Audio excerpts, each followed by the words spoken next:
இது சிகப்பு கீரைம்மா. இதை பாருங்கள், விதை தான் போட்டேன், அழகாக வந்துட்டாங்க.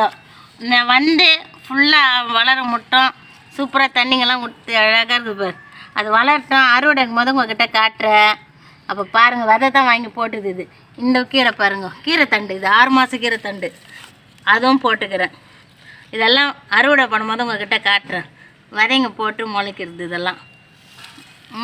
அடுத்தது புதினா பாருங்க, வீட்டுக்கு சமையலுக்கு வாங்கிட்டு வரோமா, வாங்கிட்டு வந்தோன்னா அந்த சமையலுக்கு எடுத்துகிட்டு அந்த குச்சி எடுத்து வந்து நட்டு வைப்போம். ஒரு குழந்தைங்கிட்ட கொடுத்தது மாதிரி நட்டு வச்சாக்கா சூப்பராக வளரும். பிள்ளைங்களுக்கும் ஒரு இன்ட்ரெஸ்ட் வந்துடும். புதினா இதெல்லாம், பச்சை மிளகாலாம், இந்த விதை வந்து போட்டுக்கிறோம் பாருங்க. இது வந்து பஜ்ஜி மிளகா, சும்மா போட்டு விட்டு வந்துட்டாங்க.